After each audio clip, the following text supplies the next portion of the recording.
Hi guys and welcome back to the channel Deepak Yadav Education. Welcome to the Daily Hindu News and Editorial Analysis of 26th of March 2026. तो guys आज है तारीख 26 मार्च 2026 और है Thursday.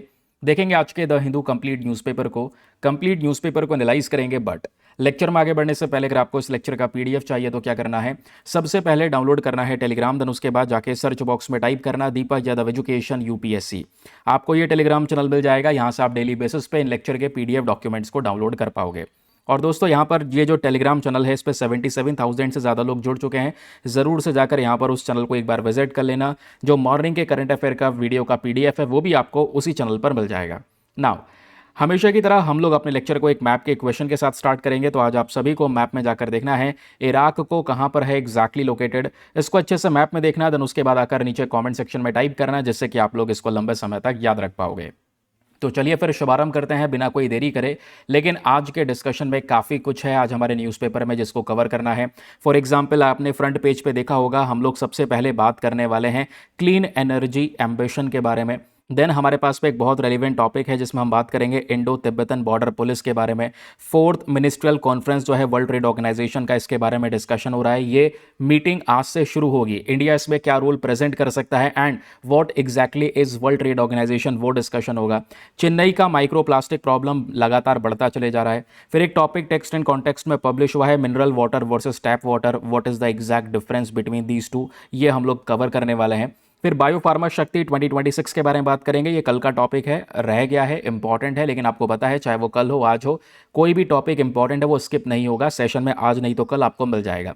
फिर हम लोग द्वारका बेसिन के बारे में भी डिस्कशन करेंगे, जो बेसिक तौर पे हमारे अर्थ के हिस्ट्री के बारे में थोड़ा सा बता सकता है। एंड इराक को मैप में देखना ही है, छोटी छोटी टर्मिनोलॉजीज वगैरह जो भी होगा वो सब आपके मोर इंपॉर्टेंट न्यूज़ वाले सेक्शन में आ जाएगा। So let's start our newspaper analysis with the first article. ये टॉपिक हमारे लिए सबसे काम का है और इस टॉपिक को हम अपने जीएस पेपर नंबर 3 एनवायरमेंट के साथ में लिंक करेंगे and this topic is present on page number 1। आज का न्यूज़पेपर पेज नंबर 1 पे आपको ये आर्टिकल देखने को मिलेगा। आर्टिकल क्या कहता है, पहले मैं आपको एक जानकारी दे देता हूं, फिर आपने पढ़ना क्या है, छोटे छोटे नोट्स कैसे क्रिएट करने हैं वो सब मैं आपको बताता चलूंगा। आर्टिकल कहता है कि इंडिया ने अपना क्लीन एनर्जी एम्बिशन को रेज कर दिया है, यानी बढ़ा दिया है। देखो हुआ क्या था, आज से कुछ समय पहले पेरिस क्लाइमेट एग्रीमेंट हुआ और भी different types of conference of parties की मीटिंग हुई, जिस दौरान इंडिया या दूसरे कंट्रीज मिलकर वादे करते हैं दुनिया के सामने कि हम इस तरीके से क्लाइमेट चेंज को कंट्रोल करने के लिए ये इनिशिएटिव उठाएंगे। इंडिया ने भी काफ़ी सारे बातें रखी हैं, जैसे फॉर एग्जांपल आपको एक टारगेट पता होगा 2070 तक हमारा मेन टारगेट है, 2070 के बाद भारत कोई भी प्रदूषण नहीं करेगा, नेट जीरो टारगेट है हमारा, है ना। तो अभी लास्ट टाइम देखोगे तो हमारा टारगेट हमने 2030 तक सेटअप कर रखा था और 2030 तक के जो प्लान्स है वो अभी के लिए चेंज कर दिए गए। इंडिया ने अपना एनर्जी एम्बिशन जो आगे का टारगेट है उसको बढ़ा दिया है और ये बोला है कि 2035 तक, अब 2030 नहीं, 2035 तक इंडिया के पास में जितना भी इलेक्ट्रिसिटी आ रहा होगा उसमें 60% non fossil fuel power generation होने वाला है। यानी 60% जो बिजली है, जैसे आज मेजोरिटी ऑफ इलेक्ट्रिसिटी कहाँ से आती है, आपको कल ही पढ़ाया था मैंने, कोयले से जनरेट होती है। 70% से ज़्यादा बिजली भारत में कोयले से बनाई जाती है। लेकिन प्रॉब्लम यहाँ पर यह है कि कोयला जलाओगे तो बहुत सारा कार्बन एमिशन होगा, बहुत सारा प्रदूषण होगा।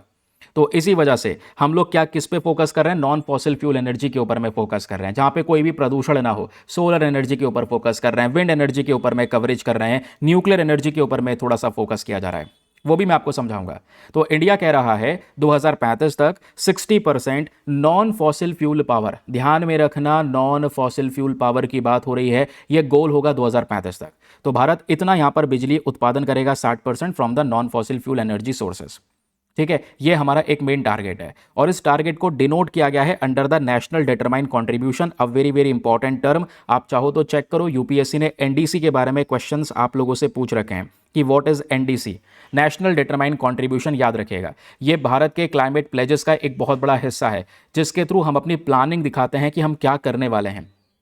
तो एक तो टारगेट ये हो गया। दूसरा टारगेट है दोस्तों क्रिएट अ कार्बन सिंक, यानी कि कितना कार्बन हम एक तरीके से सीक्वेस्टर करेंगे या एब्जॉर्ब करेंगे। कार्बन एमिट तो कर ही रहे हैं दुनिया में, सबसे ज़्यादा 3 कंट्रीज़ हैं, यूएसए, चाइना, इंडिया, सबसे ज़्यादा कार्बन एमिशन कर रहे हैं, प्रदूषण कर रहे हैं। लेकिन अब जब बात आती है कार्बन को एब्जॉर्ब करने की, कार्बन को कैप्चर करने की, तो इंडिया ने यहाँ पर टारगेट दिया है कि हम लोग कार्बन को कैप्चर भी करेंगे लगभग 3.5 से लेकर 4.0 बिलियन टन तक बाय 2035। और ये कैसे किया जाएगा भाई, कार्बन को एब्जॉर्ब करने का तरीका है ज़्यादा से ज़्यादा पेड़ लगाओ, जंगल लगाओ। क्योंकि पेड़ करता क्या क्या, कार्बन एब्जॉर्ब करेगा, ऑक्सीजन बदले में देगा, है ना। तो ट्री कवरेज को बढ़ाकर हम ये काम करने वाले हैं। और इंडिया, आपको पता है, पेरिस अग्रीमेंट का एक इंपॉर्टेंट सिग्नेटरी है, हमने साइन किया है। और इंडिया को ये रिक्वायर था कि अपना जो नेशनल डिटरमाइंड कॉन्ट्रीब्यूशंस हैं, ये जो प्लान हमने किया था, इसको अपडेट करें। नाउ अभी हमने अपडेट कर दिया है और बोल दिया है 2035 तक इंडिया की नॉन फॉसिल फ्यूल पावर जो है 60% तक हो जाएगी।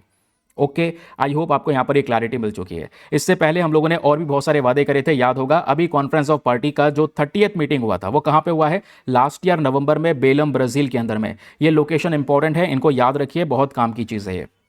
ठीक है, आर्टिकल आपको समझ में आया क्या चल रहा है? नाउ अब आते हैं इसके कंटेक्स्ट के ऊपर में। देखो, इसी न्यूज़पेपर के आर्टिकल से मैंने आपके लिए छोटे छोटे नोट्स बना दिए हैं कि इंडिया ने अपना एनडीसी अपडेट कर दिया है। ठीक है, by 2035 60% of installed electricity capacity from the non fossil sources, जो अभी डिस्कशन किया। 47% यहाँ पर बात हुई है कि हम कार्बन एमिशन को रिड्यूस करेंगे। कार्बन सिंक के ऊपर में मैंने आपको बताया, पेड़ लगाकर, फॉरेस्ट लगाकर हम लोग कार्बन सिंक के प्रोसीजर के ऊपर में काम करने वाले हैं। फिर यहीं पर आपकी कुछ इंपॉर्टेंट टर्म्स आती हैं, की टर्म्स, जो आपको बहुत विस्तार से समझनी होगी। सबसे पहली टर्म जो नोट कर लेना, which is nationally determined contribution, जो आर्टिकल में लिखा गया है, ये apart from the article details है, या बियॉन्ड द आर्टिकल कह सकते हो। आर्टिकल के अलावा ये पढ़ना ही पढ़ना है, एग्जाम में यहां से प्रश्न बनेगा अगर प्रश्न बना तो। ठीक है, तो नेशनली डिटरमाइंड कंट्रीब्यूशन क्या है? क्लाइमेट एक्शन प्लान्स हैं, याद रखिएगा। अलग अलग कंट्रीज ने पेरिस एग्रीमेंट के अंदर में अपने क्लाइमेट एक्शन प्लान सबमिट कर रखे हैं कि हम ये करेंगे, हम वो करेंगे, किस तरीके से एमिशन को रिड्यूस करेंगे, रिन्यूएबल एनर्जी गोल्स हमारे क्या हैं, क्लाइमेट एडेप्टेशन स्ट्रेटेजीज कौन कौन सी हैं। These are the national determined contributions, यानी क्लाइमेट एक्शन प्लान। क्वेश्चन यह है कि एक्शन प्लान अगर हमने मान लो बना दिया तो क्या ये लीगली बाइंडिंग है? नहीं, ये कोई लीगली बाइंडिंग नहीं है। कंट्रीज यहाँ पर बस खाली एक्सपेक्ट करती हैं कि भाई समय के हिसाब से हमारा प्लान थोड़ा थोड़ा चेंज होता रहेगा। ओके, ये लीगली बाइंडिंग नहीं है, याद रखिएगा। ओके, आगे आते हैं। फिर आप यहीं पर देख पाओगे सेकंड चीज, जो सेकंड टर्म है इस आर्टिकल में, which is a non fossil fuel energy. एक तो फॉसिल फ्यूल एनर्जी है, और फॉसिल फ्यूल एनर्जी के अंदर में आप सभी लोग जानते हैं जहां पर हम लोग कोयला वगैरह जला रहे हैं, जिससे ढेर सारा प्रदूषण हो रहा है। And when it comes to non fossil fuel energy, तो आपको पता है इसमें सोलर एनर्जी है, विंड एनर्जी है, हाइड्रो पावर है, एंड इवन न्यूक्लियर एनर्जी को हम लोग एक तौर पे कंसीडर कर सकते हैं, क्योंकि यहाँ पे कार्बन एमिशन तो नहीं हो रहा ना, पोल्यूशन तो नहीं हो रहा, प्रदूषण तो नहीं हो रहा। ठीक है, न्यूक्लियर वेस्ट थोड़ा सा जनरेट हो रहा है, बट कार्बन एमिशन नहीं हो रहा। तो हम लोग अगर नॉन फॉसिल फ्यूल एनर्जी के सेक्शन में देखेंगे, solar, wind, hydro power, nuclear, ये सारे के सारे सेक्टर प्रेजेंट है। क्योंकि इन सब इंडस्ट्रीज के अंदर में ना ही कोयला इस्तेमाल हो रहा है, ना ही ऑयल इस्तेमाल हो रहा है, ना ही नेचुरल गैस इस्तेमाल हो रहा है। तो भारत का मेन फोकस है कि इन्हीं 3-4 एनर्जी के ऊपर में बहुत ज़्यादा फोकस करना, और इसकी इंस्टॉल्ड कैपेसिटी को हम लोग यहाँ पर बढ़ाने की कोशिश कर रहे हैं, और इंडिया ने किया भी है। पिछले कुछ समय पर हमारी क्षमता थोड़ी सी बढ़ चुकी है, लेकिन अभी और भी बहुत सारा काम करना बाकी है। फिर बात आती है एमिशन इंटेंसिटी ऑफ जीडीपी। एक और टर्म है कि भाई कितनी इंटेंसिटी, कितना हम लोग यहाँ पर प्रोड्यूस करेंगे, कितना रिड्यूस करेंगे, ये सब चीज़ें यहाँ पर बात आती है एमिशन इंटेंसिटी में। इसका मतलब होता है lower intensity is equals to cleaner growth, यानी emission intensity of GDP, GDP के कंपैरिजन में कम प्रदूषण करेंगे, तो जब कम प्रदूषण करेंगे तो जो क्लीन एनर्जी है उसकी ग्रोथ बढ़ रही होगी। तो इंडिया का भी यही मेन पर्पज है कि 47% रिड्यूस करने वाले हैं हम अपने एमिशन इंटेंसिटी को। देन उसके बाद में हमारे पास में एक बहुत ही ज़्यादा इंपॉर्टेंट क्वेश्चन आता है रिगार्डिंग द कार्बन सिंक, याद रखिएगा, very very important. Carbon sink के बारे में जस्ट मैंने आप लोगों को थोड़ी देर पहले बता ही दिया है कि भाई जिस भी पर्टिकुलर कॉन्सेप्ट से हम कार्बन को एब्जॉर्ब कर रहे होंगे, एटमॉस्फेयर से कार्बन को एब्जॉर्ब कर रहे होंगे, जो हमने कोयले से बनाया, कार्बन एमिशन हुआ, उसको हमने एक पेड़ लगाकर उसको पेड़ के माध्यम से एब्जॉर्ब करवा लिया। इसी को हमने एक टर्म दिया कार्बन सिंक का। ठीक है, पुराने टारगेट्स और नए टारगेट्स के कंपैरिजन के लिए बोलेगा तो आपके सामने ये डिटेल्स है जिसको आप मेंस के लिए इस्तेमाल कर सकते हैं। ये ऊपर जो टर्म डिस्कस की थी वो प्रीलिम्स के लिए रेलिवेंट है, ये यहाँ पर आप देख पाओगे कंटेक्स्ट जो है ये मेंस के लिए इंपॉर्टेंट है। एस्पेक्ट यहाँ पे बात करता है नॉन फॉसिल इलेक्ट्रिसिटी। तो नॉन फॉसिल इलेक्ट्रिसिटी में पुराना टारगेट था 2030 तक का, और अभी आप देख पाओगे हम लोग बात कर रहे हैं जो क्लीन एनर्जी है, इसमें हम लोग डिस्कशन कर रहे हैं 2035 तक ये टारगेट बढ़ा दिया गया है कि अब 60% के हिसाब से भारत में जो इलेक्ट्रिसिटी प्रोड्यूस हो रही होगी वो नॉन फॉसिल इलेक्ट्रिसिटी सोर्सेज के माध्यम से आ रही होगी। एमिशन इंटेंसिटी ये भी हम लोगों ने बढ़ा दिया है कि प्रदूषण कम करेंगे। कार्बन सिंक की जब बात आती है तो ये भी बढ़ा दिया है कि हम कार्बन ज़्यादा से ज़्यादा एब्जॉर्ब करने के ऊपर में फोकस करेंगे। This is our ambitions. ठीक है, याद रखिएगा क्लाइमेट चेंज को लेकर। तो ये हमारे उस पूरे न्यूज़पेपर के आर्टिकल में दिया गया, आर्टिकल समझाया, बेसिक नोट्स हम लोगों ने क्लियर करे। These are the revision pointers जिसके माध्यम से आप कभी भी रिवाइज कर सकते हैं। ठीक है, एनडीसी क्या होता है, इंडिया का न्यू टारगेट क्या है, न्यू टारगेट्स यहाँ पर 3 लाइन में मेंशन कर दिए गए, दैट्स इट। चलिए याद रखिए जो ये एनडीसी है, नेशनली डिटरमाइंड कॉन्ट्रीब्यूशंस, ये वॉलंटरी है, स्वैच्छिक है। ठीक है, लेकिन अपडेट करना पड़ता है समय टू समय के अनुसार। और ये सारी की सारी जो एनडीसी है ये कहाँ पे सबमिट करी जाती है, ये एक्शन प्लान सबमिट करते हैं UNFCCC के अंदर में, United nation framework convention on climate change में। ठीक है, क्लियर हो गया। चलिए आगे आते हैं। अगला news article very very important, और ये भी सेम पेज नंबर 1 पर ही प्रेजेंट है। और इस टॉपिक को आप लोग GS paper number 2 international relations and GS paper number 3 defence and security के पॉइंट ऑफ व्यू से लिंक कर पाओगे। इस आर्टिकल को विस्तार से पढ़ने से पहले एक बहुत ही ज़्यादा इंपॉर्टेंट इन्फॉर्मेशन, अगर आप लोग हमारे पेड ग्रुप्स को ज्वाइन करना चाहते हैं तो आपके पास में बढ़िया मौका है इसको ज्वाइन करने के लिए। यहाँ पर आपको डेली बेसिस पे करंट नोट्स के पीडीएफ्स वगैरह प्रोवाइड करवाए जाते हैं। फॉर एग्जांपल मैं इन्हीं पीडीएफ्स की बात कर रहा हूँ जो आप अपने सामने देख पा रहे होंगे। ये सारे के सारे पीडीएफ्स दोस्तों हिंदी और इंग्लिश दोनों भाषाओं में मिलते हैं। अगर आप दोनों मीडियम में से किसी भी मीडियम के एस्पिरेंट हैं, आपको नोट्स चाहिए एक सारे न्यूज़पेपर कैसे पढ़ें, करंट अफेयर्स में क्या पढ़ना होता है, न्यूज़पेपर में नोट्स कैसे बनाने होते हैं, ये सारा का सारा प्रॉब्लम आपका इवन करंट अफेयर का प्रॉब्लम ही यहाँ पे खत्म हो जाता है। इस ग्रुप के अंदर में ये सारे पीडीएफ्स मिलते हैं। इसमें वीकली कंपाइलेशन भी आपको दिए जाते हैं, सप्ताह के बेसिस पे भी छोटे छोटे पॉइंट्स बना कर दिए जाते हैं, रिवाइज भी करवाया जाता है चैनल के ऊपर में। और ये सारे पीडीएफ मिलेंगे केवल और केवल हमारे ग्रुप में, जिसको आप ज्वाइन कर सकते हैं बहुत ही कम फी पेमेंट के अंदर में, just 499 for the lifetime access. जब तक आपका सिलेक्शन ना हो जाए तब तक आप 499 में इस ग्रुप को ज्वाइन करके रख सकते हैं। ज्वाइन करने के लिए करना क्या है, व्हाट्सएप पर जाइएगा, यहाँ पर आपको एक नंबर दिया गया है 8534873368। इस नंबर पर मैसेज कर देना कि I want to join this group. आपको रिप्लाई मिलेगा, पेमेंट का प्रोसेस दिया जाएगा, डेमो वीडियो का लिंक मिलेगा, उसको देख सकते हैं, चेक कर सकते हैं और अपने आप को कंप्लीटली सेटिस्फाई करने के बाद में जाकर अपना ये इन्वेस्टमेंट कर सकते हैं। ठीक है, चलिए दोस्तों आगे आते हैं उसके बाद अगले इंपॉर्टेंट न्यूज़ आर्टिकल की तरफ। अगला आर्टिकल यहाँ पर आप देख पाओगे मिनिस्ट्री ऑफ होम अफेयर्स की एक इंपॉर्टेंट सी डिटेल है, और इस डिटेल में जो बात कही जा रही है वो यह है कि 2020 शायद आपको याद हो, कैसे भूल सकते हैं भाई, एक तो कोविड चल रहा था, दूसरी तरफ 2020 में गलवान क्लैश होता है, इंडियन और चाइनीज सोल्जर्स के बीच में एक झड़प होती है। ठीक है, जिसमें हमारे जवान शहीद भी हुए थे। हालांकि चाइना ने अपना कुछ नंबर छिपा रखा था, वो अपना बताया नहीं कितने सोल्जर्स उनके मारे गए। तो दोस्तों यहाँ पे आप देखोगे उसके बाद क्या हुआ, यानी 2020 के बाद में बॉर्डर के ऊपर में पेट्रोलिंग को बहुत ज़्यादा बढ़ा दिया गया है। और इंडिया चाइना के बॉर्डर पर कौन सुरक्षा देता है, हमारी आईटीबीपी सुरक्षा देती है, which is Indo Tibetan Border police. जैसे इंडिया म्यांमार और इंडिया असम वाला जो बॉर्डर है उस पर असम राइफल्स तैनात होती है, ये पता होना चाहिए। ठीक है, तो आईटीबीपी की जब हम बात करते हैं, इंडो तिब्बतन बॉर्डर पुलिस, नाम से पता चल रहा है इंडिया तिब्बत वाला जो बॉर्डर है, ठीक है, वहां पर ये प्रोटेक्शन देते हैं, भारत के बॉर्डर को सुरक्षित रखते हैं। तो पिछले कुछ समय पर ये पेट्रोलिंग्स को इंक्रीज कर दिया गया, यानी दस्तक मारना, निगरानी रखना बढ़ा दिया गया है। बस इतनी सी जानकारी यहां पर दी जा रही है। ये कहते हैं कि 4503 पेट्रोल्स कंडक्ट करे गए फ्रॉम द 1 अप्रैल 2024 टू दिसंबर 31, 2024।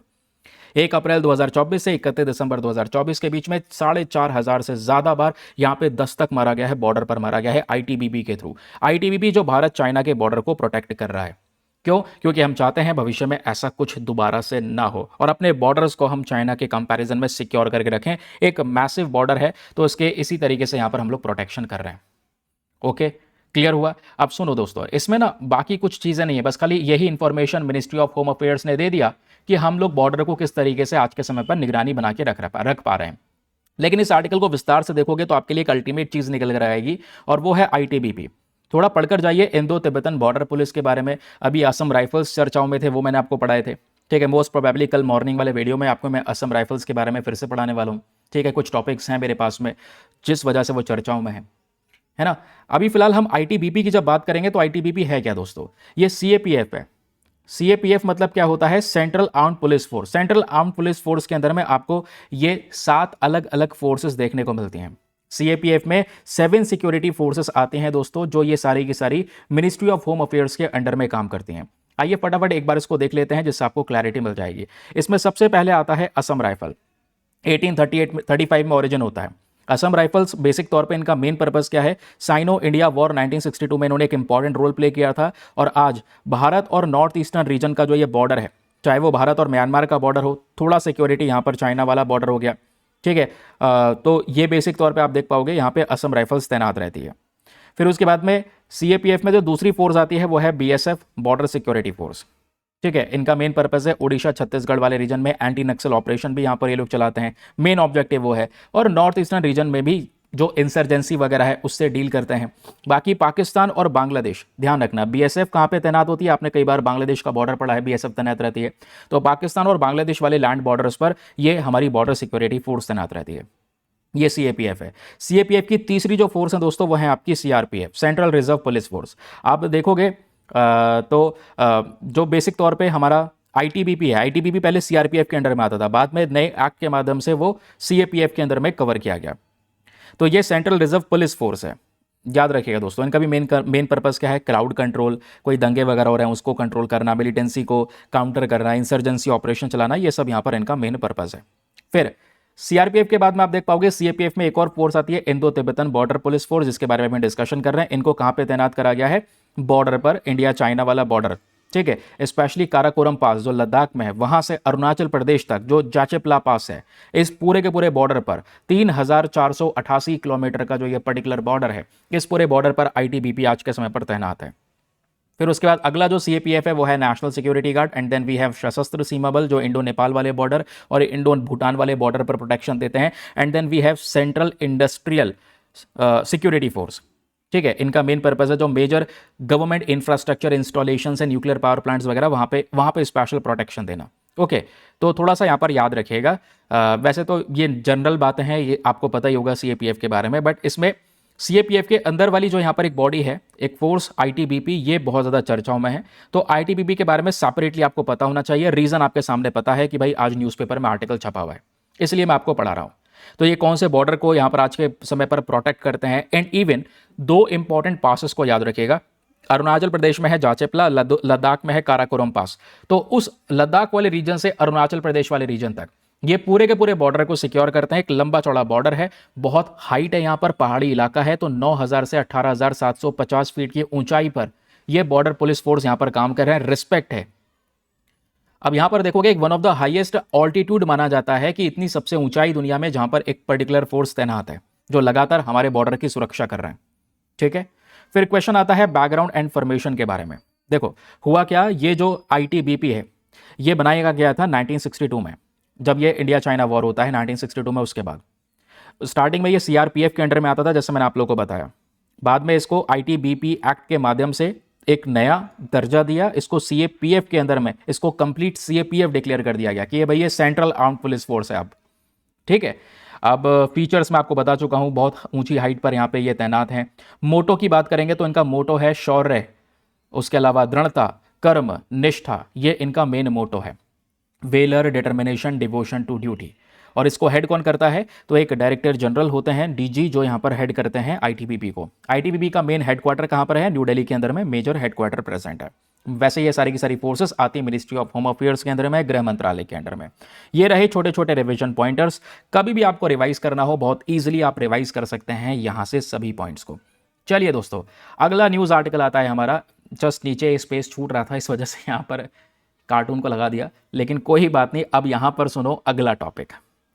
ये टॉपिक बेहद इंपॉर्टेंट है, बेहद इंपॉर्टेंट, बहुत काम का। इसमें मैं आपको इवन आज वर्ल्ड ट्रेड ऑर्गेनाइजेशन का एक पूरा का पूरा ग्रुप पढ़ा दूंगा, WTO भी आपको पढ़ा दूंगा। आप एनवायरमेंट के अंदर में अलग अलग ऑर्गेनाइजेशन पढ़ते हैं ना, चैप्टर वगैरह पढ़ते हैं, आपको पढ़ने की जरूरत नहीं पड़ेगी, WTO इस तरीके से कवर करेंगे, A to Z holistic information. लेकिन उससे पहले ये समझते हैं कि आखिरकार ये चर्चाओं में है क्यों। तो दोस्तों WTO की एक मीटिंग होने वाली है जिसका नाम है MC14 मीटिंग। और ये मीटिंग कब से शुरू होगी, ये मीटिंग भाई आज से शुरू होगी। 26 मार्च से 29 मार्च तक ये WTO का 14वां मिनिस्ट्रियल कॉन्फ्रेंस होने वाला है। आपको क्या करना है, प्रीलिम्स के लिए नोट कर लेना है ये कहाँ पे हो रहा है। इस बार कैमरून के अंदर में हो रहा है, ठीक है। कहाँ पे हो रहा है, कैमरून में। और कैमरून में स्पेशल एक जगह है जिसका नाम है याओंडे, यहाँ पर ये पर्टिकुलर कॉन्फ्रेंस की मीटिंग हो रही है। लास्ट टाइम इससे पहले जो 13वां वाला कॉन्फ्रेंस हुआ था, मे बी शायद सऊदी अरेबिया में हुआ था, अभी मैं बताता हूँ, आगे आगे नोट कर रखा है मैंने उसके बारे में, ठीक है। अभी आप देखोगे 26 मार्च से 29 मार्च तक ये मीटिंग यानी आज से शुरू हो रही है। कहाँ पर, कैमरून के अंदर में हो रही है, इतना तो रट लेना है आपने। अब आपको समझना है ये मिनिस्ट्रियल कॉन्फ्रेंस 14 होता क्या है, ठीक है। इसमें इन्होंने कॉन्सेप्ट बताया है मल्टीलैटरलिज्म के बारे में और यूनिलैटरलिज्म के बीच का डिफरेंस क्रिएट किया गया है। एंड MC14 मीटिंग में आज के समय से इंपॉर्टेंट समस्याएं कौन कौन सी हैं, की इश्यूज के बारे में डिस्कशन किया गया है। फिर ये देखोगे सारा का सारा डेटा डब्ल्यूटीओ के बारे में है कि 166 मेंबर्स आपको देखने को मिलेंगे डब्ल्यूटीओ में, है ना, जो कैमरून में प्रेजेंट होने वाले हैं। इंडिया का भी प्रेजेंस होगा। एंड देन इंडिया का जब प्रेजेंस होगा तो what should be India's roles, Bharat का क्या रोल होना चाहिए, वो इस पर्टिकुलर आर्टिकल में डिस्कस किया गया है। तो आइए एक एक करके मैं आपको यहाँ पर ये सारे के सारे जो भी टॉपिक्स हैं इनको निचोड़ कर समझेंगे बहुत ही ज़्यादा विस्तार से, बहुत ही ज़्यादा बेहतरीन तरीके से। कैसे? छोटे छोटे रिवीजन पॉइंटर के माध्यम से। इसको ऐसे भी करूंगा ना तो क्लियरली शो नहीं होगा आपको, यहाँ पे हर एक बातें मिल जाएंगी। तो सबसे पहले हमें बात करनी है किस चीज़ के बारे में, व्हाट इज MC14। याद रखिएगा 14 मिनिस्ट्रियल कॉन्फ्रेंस है वर्ल्ड ट्रेड ऑर्गेनाइजेशन का। वर्ल्ड ट्रेड ऑर्गेनाइजेशन एक ऐसी बॉडी है जो दुनिया में आज के समय पर कंट्रीज के बीच में जो व्यापार होता है उसको रेगुलेट करने का काम करती है कि व्यापार फेयर तरीके से हो, सही तरीके से हो, व्यापार में कोई भी कंट्री को ना ज़्यादा फायदा ना ज़्यादा नुकसान हो रहा हो, मतलब कोई कॉन्फ्लिक्ट क्रिएट ना हो। सिंपल सी बात है। दो देश आपस में भिड़ भी जाते हैं तो वो डब्ल्यूटीओ में जाते हैं। डब्ल्यूटीओ में एक पर्टिकुलर ग्रुप आता है, इसका डिस्प्यूट सेटलमेंट, वो अलग से इसमें एक बॉडी है। हालांकि वो काम नहीं कर रही है, यूएसए ने उसमें अपॉइंटमेंट नहीं कर रखा है, तो वो डिस्प्यूट सेटलमेंट काम नहीं करता। तो डब्ल्यूटीओ आज किताबी या पेपरों पे ज़्यादा पावरफुल बॉडी दिखाई देती है, लेकिन रियलिटी में इसमें इतनी ताकत बची नहीं है। वो चीज़ें हम लोग समझने वाले हैं कैसे, ठीक है। तो ध्यान में रखिएगा, जब आपसे पूछेगा कि वर्ल्ड ट्रेड ऑर्गेनाइजेशन का सबसे बड़ा डिसीजन मेकिंग बॉडी कौन सी है, तो वही ये 14वीं जो मिनिस्ट्रियल कॉन्फ्रेंस है, या मिनिस्ट्रियल कॉन्फ्रेंस इसको आप कह सकते हैं, यही सबसे हाईएस्ट डिसीजन मेकिंग बॉडी मानी जाती है। हर 2 साल में मीटिंग होती है, हर 2 साल में मीटिंग। अब 2 साल बाद फिर से यहाँ पर ये कह सकते हैं कि MC करके ये जो मीटिंग है वो बैठेगी, जो ऑब्वियसली 15 कॉन्फ्रेंस यहाँ पर बैठेगा। ये इतनी बड़ी मीटिंग होगी कि दुनिया की जो 166 कंट्रीज जो WTO के मेंबर्स हैं, टोटल मेंबर, ये सब इधर मिलेंगे और WTO के नए नियम हो सकते हैं, रूल्स हो सकते हैं, या WTO का जो फ्यूचर डायरेक्शंस होता है व्यापार के ऊपर में, उन सबको यहाँ पर ये डिसाइड करेंगे। ओके, तो आपके सामने एक सबसे बड़ा कंटेक्स्ट आता है कि what is MC14, ministerial conference 14 है क्या, और इसका कंटेक्स्ट इस बार क्या रहने वाला है। इस बार हम मल्टीलेटरलिज्म और यूनिलेटरलिज्म के बारे में बात करेंगे। मल्टीलेटरलिज्म मतलब रूल बेस्ड ग्लोबल कोऑपरेशन, जहाँ पे अलग अलग कंट्रीज नियमों के हिसाब से काम कर रही हैं, है ना। ये सिचुएशन पहले हुआ करती थी, बट आज क्या हो रहा है, आज कंट्रीज अपने मनमानी के हिसाब से काम कर रही हैं, WTO की कम सुन रही हैं। यूएसए चाइना राइवलरी अपने आप में चल रही है ना। यूएसए चाइना ये WTO की नहीं सुन रहे, कंट्रीज इंडिपेंडेंटली काम कर रही हैं, ये यहां पर बात हो रही है। तो WTO की वो वैल्यू उस तरीके से नहीं बच पा रही है। यूएसए का रोल देखोगे तो भाई यूएसए क्या है, WTO ने तो इस तरीके से जो टैरिफ वगैरह लगाना है इसको मना कर रखा है, लेकिन यूएसए क्या है, भर भर के टैरिफ इंपोज कर रहा है अलग अलग कंट्रीज पे। लो भाई आपके ऊपर टैक्स लग रहा है, आपके ऊपर टैक्स लग रहा है। जबकि WTO क्या कहता है कि भाई MFN प्रिंसिपल को अपनाना चाहिए। ये WTO का प्रिंसिपल है, सिद्धांत है MFN, जिसको बोलते हैं मोस्ट फेवर्ड नेशन। याद रखिएगा, मतलब कि भाई हर एक कंट्री का जो ट्रीटमेंट है वो इक्वल होना चाहिए। ये ट्रीटमेंट में यानी हर एक कंट्री को जो ट्रीट किया जा रहा है इसमें कोई डिस्क्रिमिनेशन, किसी प्रकार का भेदभाव नहीं होना चाहिए। अभी क्या है, किसके ऊपर में टैक्सेस लग रहे हैं, किसके ऊपर में टैक्सेस ज़्यादा लगा रहा है, यूएसए अपने हिसाब से काम कर रहा है ना, टैरिफ लिमिट लोगों के ऊपर में इंपोज कर रहा है। तो इस प्रिंसिपल का वायलेशन हो रहा है। इससे क्या है कि भाई रूल बेस्ड जो एक WTO सिस्टम है कि हाँ दुनिया भर के लिए व्यापार के नियम है, उन नियमों को आज के समय पर कमजोर साबित कर दिया है यूएसए और चाइना ने मिलकर। अब क्वेश्चन यह है कि क्राइसिस क्या शुरू हो रहे हैं WTO में। पहला क्राइसिस है दोस्तों weak dispute settlement system, very very important. WTO की एक बहुत ही अपीलेट बॉडी है, एक इंपॉर्टेंट बॉडी, इसमें कोर्ट कह सकते हैं। भाई मान लो 2 कंट्रीज आपस में भिड़ गए कि भाई नहीं व्यापार में आप ये गलत कर रहे हैं हमारे साथ, नहीं वो कहेगा आप गलत कर रहे हैं, तो ये दोनों अपना केस लेकर जाएंगे WTO के डिस्प्यूट सेटलमेंट सिस्टम में। नाम से ही पता चल रहा है कि भाई विवाद को सेटल करने का काम करेगा। लेकिन जब पहुंचे तो पता चला यहां पर जज का अपॉइंटमेंट ही नहीं है। भाई WTO की अपीलेट बॉडी हाईएस्ट कोर्ट मानी जाती है, लेकिन आज के समय पर यह नॉन फंक्शनल है। क्यों? क्योंकि इस बॉडी के अंदर में जो जजेस का अपॉइंटमेंट होता है वो ब्लॉक हुआ है, और ब्लॉक किसने किया है? खुद अमेरिका ने। वरना दूसरे कंट्री उठकर आज जैसे यूएसए या कोई और कंट्री उठकर जाएगा, कहेगा भाई देखो यूएसए टैरिफ लगा रहा है, और यूएसए ने MFN मोस्ट फेवर्ड नेशन ये प्रिंसिपल को वायलेट कर रखा है, ये वायलेट कर रहे हैं। इस प्रिंसिपल का इन्होंने वायलेशन किया है, उसके बाद यहां पर ये अलग अलग कंट्रीज पे टैरिफ इंपोज कर रहे हैं। यही तो क्वेश्चन उठाया जाएगा ना। और जब ये क्वेश्चन उठाया जाएगा तो इसमें प्रॉब्लम क्या है? कंट्री जब WTO के सेटलमेंट पर गई कि भाई यहां पर इस मामले को देखो, यूएसए ने पहले अपना काम कर रखा है, प्रोटेक्शन ले रखी है, यूएसए ने हर एक जज का अपॉइंटमेंट ब्लॉक कर रखा है। तो जब जज है ही नहीं तो पहुंच जाओ डिस्प्यूट सेटलमेंट सिस्टम में, कोई सुनवाई करने वाला है ही नहीं भाई, वहां पर वो बंद पड़ा है आज के समय पर। ठीक है, तो अपने हिसाब से करो जो करना है, जिस पे टैक्स थोपना है थोपो, जिससे टैक्स नहीं लेना है मत लो। इंडिपेंडेंटली यहाँ पे सारे के सारे बिना रूल एंड ऑर्डर के काम करें, जबकि रूल एंड ऑर्डर एग्जिस्ट करता है। वो मानने ना मानने के ऊपर ये सारा काम हो गया है। तो आप समझ रहे हैं कि जो एक बॉडी जो दुनिया के व्यापार को रेगुलेट कर सकती है, आज उसको कमजोर बना के रख दिया गया है। यही चाइना के साथ में है, यही आप देख पाओगे यूएसए के साथ में। यूएसए ये कहता है कि डब्ल्यूटीओ के नियम फेल हो गए, चाइना को कंट्रोल नहीं कर पाए, चाइना सस्ता सस्ता माल बना के दुनिया भर के कंट्रीज में भर देता है, डंप कर देता है। तो वो उस पर इल्ज़ाम है, उस पर इल्ज़ाम है। अब डब्ल्यूटीओ करे क्या, नाम की बॉडी यहां पर बची हुई है, ठीक है। अब यहां पर ये जो बॉडी है, इसकी एक बहुत बड़ी मीटिंग हो रही है। अब हो सकता है यहां पर जब 166 कंट्रीज मिलकर डिसाइड करेंगी, डिस्कशन कर सकती हैं, बड़ा डिसीजन मेकिंग हो सकता है, ठीक है। क्योंकि पिछले 30 सालों में तो कोई चर्चा हुई नहीं भाई। पिछले 30 सालों में डब्ल्यूटीओ में केवल 2 मेजर एग्रीमेंट्स पे काम किया गया है। एक है trade facilitation agreement and second one is fisheries subsidy agreement. इसके अलावा कोई मेजर एग्रीमेंट डब्ल्यूटीओ का नहीं देखने को मिलेगा।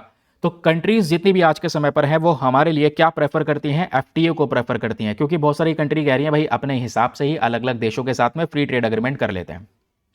तो कोई बड़ा चेंज हुआ ही नहीं डब्ल्यूटीओ में। लेकिन अब इंतजार है कि इस बार जो आज से मीटिंग शुरू हो रही है MC14 कैमरून के अंदर में, यहां पर कुछ बड़ा बदलाव हम लोग मिलकर कर सकते हैं। क्या कुछ कर सकते हैं या नहीं कर सकते, ये क्वेश्चन है। ओके, ये आपको समझ में आया। अब इसी में बात हो रही है प्लूरीलेटरल एग्रीमेंट्स के बारे में। देखो कुछ डब्ल्यूटीओ मेंबर्स आपस में मिलकर, सब नहीं, कुछ मेंबर्स आपस में मिलकर कुछ facilitation agreement, e commerce agreement कर लेते हैं आपस में मिलकर। लेकिन इसमें प्रॉब्लम यहां पर यह है कि डब्ल्यूटीए के सिस्टम को यहां पर तोड़ दिया जाता है, क्योंकि डब्ल्यूटीओ का सिस्टम इक्वली रिप्रेजेंटेशन की बात करता है, MFN प्रिंसिपल की बात करता है। फिर आप देख पाओगे ऐसे ही ई कॉमर्स मोरेटोरियम हो गया 1998 से ही। आप देख पाओगे बहुत सारी कंट्रीज ऐसी हैं जो स्पेशली डेवलप्ड कंट्रीज हैं। ये डेवलप्ड कंट्रीज क्या कर रही हैं, डेवलपिंग कंट्रीज को सर्विसेज दे रही हैं। डिजिटल सर्विसेज की हम बात कर रहे हैं। डिजिटल सर्विसेज में यहां पर सॉफ्टवेयर की सर्विस हो गई, ठीक है, स्ट्रीमिंग सर्विसेज हो गई, ये सारी सर्विसेज दे रहे हैं। अब जो कंट्रीज यहां पर इंपोर्ट कर रही हैं, इंपोर्ट करती हैं तो वो कस्टम ड्यूटीज वगैरह लगाती हैं, टैरिफ लगाती हैं। तो वैसे यहां पर इस वाले पर्टिकुलर एग्रीमेंट में बोला गया था कोई भी टैरिफ नहीं इंपोज किया जाएगा डिजिटल ट्रेड पर। अब डेवलप कंट्री ये चाहती है इसको परमानेंट कर दिया जाए कि भाई कोई टैरिफ ना लगे, क्योंकि इंपोर्ट करने वाली कंट्री अगर इसे लगाएगी तो वो वहां पर महंगा हो जाएगा, ठीक है। तो दूसरी कंट्रीज कह रही हैं कि भाई हमारा रेवेन्यू का लॉस हो रहा है, ये सब चीज़ें चल रही हैं। तो डिजिटल इकोनॉमी की ग्रोथ के लिए यहाँ पर ये जो पर्टिकुलर एग्रीमेंट है ये बहुत ज़रूरी है, इस पर कोई ज़्यादा चर्चाएं नहीं हुई हैं। स्पेशल और डिफरेंशियल एग्रीमेंट ये एक्स्ट्रा बेनिफिट देता है डेवलपिंग कंट्री को। यूएसए चाहता है कि भाई इसको थोड़ा सा लिमिट किया जाए, है ना, क्योंकि इंडिया, चाइना, ब्राज़ील ये सब बड़ी इकॉनमीज बन चुके हैं। तो यूएसए चाहता है कि भाई ये बेनिफिट्स इन लोगों को ना मिले। डेवलपिंग कंट्रीज चाहती है नहीं भाई सबको ये फायदा मिलना चाहिए। डिस्प्यूट सेटलमेंट रिफॉर्म की बात हो रही है कि भाई इसको सुधारो, ये बॉडी को वर्किंग में लेकर आओ, इस अपीलेट बॉडी को रिस्टोर करो, जजेस को अपॉइंट करो। क्यों आपने जजेस के अपॉइंटमेंट को रोक रखा है। फिर डब्ल्यूटीओ के प्रिंसिपल्स को आज के समय पर बहुत बड़ा चैलेंज है ना। यूएसए MFN प्रिंसिपल को क्वेश्चन भी करता है। MFN आपको बता चुका हूँ, मोस्ट फेवर्ड नेशन, जहाँ पे बात होती है कि भाई हर एक कंट्री को इक्वली ट्रीट करना होगा। तो ये सब मैटर्स पॉसिबिलिटी है कि भाई इस बार MC14 की मीटिंग में डिस्कस किए जाएं। लेकिन क्वेश्चन ये है what should India do, Bharat को यहाँ पर क्या करना चाहिए। हमें मल्टीलेटरिज्म को सपोर्ट करना होगा, यानी रूल बेस्ड ऑर्डर होना चाहिए। रूल बेस्ड ऑर्डर की हाँ भाई नियम है और सभी दुनिया के देशों के लिए है, उसी नियम के हिसाब से वो कंट्रीज ट्रेड करेंगी, ये होना चाहिए। उसके अलावा इंडिया के कुछ सजेशन होने चाहिए, ये बात हो रही है कि भाई रिफॉर्म करो डब्ल्यूटीओ में, डब्ल्यूटीओ की जो अपीलेट बॉडी है उसको वापस से बनाओ। क्योंकि कंसर्न यह है कि अगर डब्ल्यूटीओ और कमज़ोर होता चला गया और कोई भी प्रोटेक्शन नहीं मिला तो दुनिया भर का जो ये ट्रेड है ना दोस्तों, ये पावर बेस्ड सिस्टम में बदल जाएगा। ये कुछ कंट्रीज है जो धमका धमका कर ट्रेड कर रही होंगी अलग कंट्रीज के साथ में। तो इसलिए यहाँ पर डब्ल्यूटीओ का होना बहुत ही ज़्यादा ज़रूरी है। तो जो भी बातें मैंने आप लोगों को बताई हैं, you can revise from these revision pointers कि MC14 क्या है ना। उसके अलावा डब्ल्यूटीओ का एग्जैक्ट क्राइसिस क्या है, मेन कॉन्सेप्ट्स याद रखिएगा, MFN, SDT ये क्या है, मेन इश्यूज़ यहाँ पर डिस्कस करे गए हैं, वो इश्यूज़ कौन कौन से, and the last is India का रोल कि इंडिया किस चीज़ को यहाँ पर ये सपोर्ट कर रहा है। चलिए अगला आर्टिकल नहीं है, लेकिन यहाँ पर एक और चीज़ है, वो है WTO। ये तो ऊपर जो हमने डिस्कशन किया कि वो तो है भाई WTO का MC14 मिनिस्ट्रियल मीटिंग। अभी जो मैं आपको पढ़ाने वाला हूं वो है एग्जैक्ट वर्ल्ड ट्रेड ऑर्गेनाइजेशन। ये बॉडी क्या है, किस तरीके से इसका वर्किंग प्रोसेस है। आप इसको एनवायरमेंट की जो स्टैटिक बुक्स वगैरह आजकल मार्केट में आ रही हैं उसमें आप लोग ये पढ़ोगे WTO के बारे में। डोंट वरी, यहीं पे पूरा ऑर्गेनाइजेशन मैं आपको पढ़ाऊंगा, तो थोड़ी देर बने रहिएगा, बस 3 से 4 मिनट लगेंगे कवर करने में। नाउ सबसे पहले आप लोग यहाँ पर देख पाओगे तो WTO क्या है, वर्ल्ड ट्रेड ऑर्गेनाइजेशन, इकलौती ग्लोबल इंटरनेशनल ऑर्गेनाइजेशन। दुनिया में ऐसा कोई भी संगठन नहीं है, ऐसा ऑर्गेनाइजेशन नहीं है जो व्यापार की बात कर सके, व्यापार के नियम की बात कर सके। तो एक इंटर गवर्नमेंटल ऑर्गेनाइजेशन है, क्योंकि इसमें 166 कंट्रीज़ हैं, तो इनकी सरकारें आपस में मिलकर यहाँ पर काम करती हैं। अच्छा, पूछ लेगा वर्ल्ड ट्रेड ऑर्गेनाइजेशन का हेडक्वार्टर, तो जेनेवा स्विट्जरलैंड में इसका हेडक्वार्टर है। इंडिया इसका फाउंडिंग मेंबर है। और आपसे पूछेगा क्या World Trade Organization United Nation की बॉडी है, क्योंकि दोनों मतलब क्या ही है, पेपर पे ज़्यादा काम कर रही हैं। तो क्या ये यूएन बॉडी है, तो आप कहोगे नहीं, WTO is not a UN body, लेकिन हाँ ये यूएन के साथ मिलकर ज़रूर से काम करते हैं। ठीक है, अब WTO का गठन हुआ कैसे, कैसे यहाँ पर ये बॉडी बनती है। इसका मेन ओरिजिन जो होता है दोस्तों, वो उरुग्वे राउंड, उरुग्वे कॉन्फ्रेंस चलता है 1986 से 1994 के बीच में। ये जो बातचीत होती है, इसी के बाद WTO बनता है। फिर क्वेश्चन यह है कि सर जब WTO का मेन एस्टेब्लिशमेंट है वो बोला जाता है 1 जनवरी 1995। ये मेन तारीख है जब WTO बन जाता है और दुनिया में काम करना शुरू करता है। क्या इससे पहले दुनिया भर में जो व्यापार होता था उसको लेकर कोई नियम नहीं था? उसको हम शॉर्ट फॉर्म में GATT कहते हैं। तो इससे पहले GATT हुआ करता था, 1948 में बनाया गया था। फिर GATT को रिप्लेस करके ही WTO बना है। एग्जामिनेशन में प्रश्न बन जाए कि भाई WTO ने किसको रिप्लेस किया है, तो GATT को रिप्लेस किया है। रिप्लेस करके भाई बन गए ये WTO, नया बॉडी आ गया। अब नया बॉडी ये जो बना, इसके पीछे का एक अग्रीमेंट है, मरक्केश अग्रीमेंट। 1994 में इस अग्रीमेंट को साइन किया गया, जिसके बेसिस पे WTO का गठन होता है। तो GATT से अब आ गया दुनिया के लिए एक नया ऑर्डर, विच इज WTO। थोड़ा सा याद रखेगा। अब WTO के मेन फंक्शंस के बारे में जब भी बात होती है, वर्ल्ड ट्रेड ऑर्गेनाइजेशन के मेजर फंक्शंस, ये क्या काम करता है। आज दुनिया भर में जो भी व्यापार हो रहा है, गुड्स में व्यापार हो रहा है, सर्विसेज में हो रहा है, या इंटेलेक्चुअल प्रॉपर्टी राइट से किसी का कोई इस प्रोडक्ट कोई दूसरा कॉपी ना कर ले, तो ऐसे सारे के सारे केसेस को WTO हैंडल करता है। इससे फायदा क्या है, आपस में जो कंट्री के बीच में टैक्स को लेकर विवाद होता है, ट्रेड प्रैक्टिसेस अच्छी तरीके से चल सकें, है ना, कोई जो विवाद है, डिस्प्यूट है, उसको सेटल किया जा सके। यही तो मेन आइडिया है ना WTO का, इसी प्रिंसिपल्स पे काम करता है। तो इनके मेन प्रिंसिपल भी आउट डिस्कस कर लेते हैं। पहला प्रिंसिपल जो WTO का है वो है MFN, मोस्ट फेवर्ड नेशन, कि भाई हर एक कंट्री को इक्वल ट्रीटमेंट मिलना चाहिए। दूसरा, फ्री ट्रेड की बात करता है, कोई टैरिफ कोई कोटा ज़बरदस्ती थोप थाप के जो फेयर कंपटीशन है वो खराब नहीं करना चाहिए। फेयर कंपटीशन को प्रमोट करता है कि भाई कंट्रीज अनफेयर सब्सिडी अपने देश में ना दें, जिससे सस्ता माल बना के दूसरे कंट्री में डंप ना करें। फिर है प्रेडिक्टेबिलिटी, जिसमें एक स्टेबल ट्रेड पॉलिसीज पे बात होती है कि भाई WTO का मेन प्रिंसिपल है ट्रेड पॉलिसीज बहुत स्टेबल होने चाहिए। ठीक है, कोई भी यहां पर अचानक से उठकर कंट्री आए, टैरिफ आपके ऊपर में लग रहा है, ऐसा नहीं होना चाहिए। फिर एक और प्रिंसिपल है डेवलपमेंट ओरिएंटेशन। इसका मेन फोकस है कि भाई जो लीस्ट डेवलप्ड कंट्रीज हैं, जहां पर विकास थोड़ा सा कम है, उनके ऊपर में एक मेजर फोकस करना, उनके ऊपर में थोड़ा ज़्यादा डीपली काम करना। फिर आता है दोस्तों हमारे सामने एक बहुत ही ज़्यादा important structure, which is the governance structure of WTO। World Trade Organization का एक मेजर स्ट्रक्चर वो क्या है, इसमें सबसे पहले है हमारे पास में मिनिस्ट्रियल कॉन्फ्रेंस। मिनिस्ट्रियल कॉन्फ्रेंस में ये एक हाईएस्ट डिसीजन मेकिंग बॉडी है, एक बहुत ही ज़्यादा इंपॉर्टेंट डिसीजन मेकिंग बॉडी। इसके मेंबर्स को देखोगे तो हर एक कंट्री के ट्रेड मिनिस्टर इसमें प्रेजेंट होते हैं। वही अभी आप देख पा रहे हो ना, 14 मिनिस्ट्रियल कॉन्फ्रेंस जो आज से शुरू हो रहा है, हर 2 साल में मिनिस्ट्रियल कॉन्फ्रेंस की मीटिंग होती है। जो 13वां मिनिस्ट्रियल कॉन्फ्रेंस का मीटिंग हुआ था 2024 में हुआ था अबू धाबी में। ठीक है, अबू धाबी में हुआ था। और अभी आप देख पाओगे ये 14वां मिनिस्ट्रियल कॉन्फ्रेंस 2026 में हो रहा है, और ये हो रहा है कैमरून के अंदर में। तो स्ट्रक्चर देखोगे WTO का, तो WTO की सबसे अहम बॉडी आती है मिनिस्ट्रियल कॉन्फ्रेंस। उसके बाद इसके अंदर में आता है जनरल काउंसिल। जनरल काउंसिल में 2 बॉडीज होती हैं, एक तो डिस्प्यूट सेटलमेंट बॉडी और दूसरा ट्रेड पॉलिसी रिव्यू, जैसे यहाँ पर आप देख पा रहे होंगे। तो दिन डे टू डे के काम सारे के सारा जनरल काउंसिल हैंडल करता है। फिर इसके बाद आता है सेक्रेटेरिएट, इसके एडमिनिस्ट्रेटिव और टेक्निकल सपोर्ट प्रोवाइड करवाता है, इसका WTO का बजट वगैरह वो मैनेज करता है। डिस्प्यूट सेटलमेंट बॉडी पे एक्स्ट्रा ध्यान देना क्योंकि चर्चाओं में है, लेकिन आज के समय पर ये नॉन फंक्शनल है, काम नहीं करती है। ठीक है, इसका मेजर काम क्या है वो मैं आपको बता चुका हूं। अब बात आती है WTO के मेजर अग्रीमेंट्स के बारे में। तो अग्रीमेंट्स को देखोगे दोस्तों तो 3 इंपॉर्टेंट अग्रीमेंट है, वैसे तो बहुत सारे हैं, लेकिन जैसे हमने बोला कि WTO 3 चीज़ों में ज़्यादातर ट्रेड करता है। दुनिया भर में गुड्स को लेकर ट्रेड है, उसको मेंटेन कर रहा है, सर्विसेज को लेकर व्यापार हो रहा है, इंटेलेक्चुअल प्रॉपर्टीज़ वाले मामले को हैंडल करता है। ठीक है, तो गुड्स वाला जो ट्रेड है यह है general agreement on tariffs and trade, ये GATT है, थोड़ा सा याद रखेगा। तो GATT हो गया, गुड्स को लेकर डील करता है ना, इसमें टैरिफ कोटा ये सारे के सारे शामिल हैं। फिर आपका आता है GATS, ये सर्विस को लेकर डील करता है, which is general agreement on trade in services. फिर आता है ट्रिप्स, जो इंटेलेक्चुअल प्रॉपर्टी राइट्स को लेकर डील करता है, इसमें copyright, trademark, geographical indication, industrial sections, ये सारे के सारे सेक्शंस कवर करे जाते हैं। GI टैग वगैरह जो है ये WTO के ट्रिप्स अग्रीमेंट के अंदर में आता है, GI टैग वगैरह की मैं बात कर रहा हूँ। उसके अलावा WTO के और भी वेरियस इंपॉर्टेंट अग्रीमेंट्स आते हैं। For example agreement on agriculture, sanitary phyto sanitary agreements, anti dumping agreement ताकि जो डंपिंग है वो रोकी जा सके। उसके अलावा ट्रिम्स यानी ट्रेड रिलेटेड इन्वेस्टमेंट मेजर्स जो इन्वेस्टमेंट को लेकर डील करता है। Then technical barriers to trade, ये सारे के सारे अदर इंपॉर्टेंट एग्रीमेंट्स हैं, लेकिन मेजर एग्रीमेंट्स आपके यही हैं, GATT, GAT एंड देन उसके बाद में ट्रिप्स एग्रीमेंट। किस चीज़ से एसोसिएटेड है ये आपने पता होना चाहिए। ये रहे छोटे छोटे रिवीजन पॉइंटर्स, कभी भी WTO के बारे में रिवाइज करना हो, कैसे बना, कौन से एग्रीमेंट के तरह बना। इससे पहले GATT था, इसका मेन हेडक्वार्टर, इसके मेजर फंक्शंस, इसके main principles, structure and dispute system and then इसके एग्रीमेंट्स कौन कौन से हैं एंड दैट्स ऑल।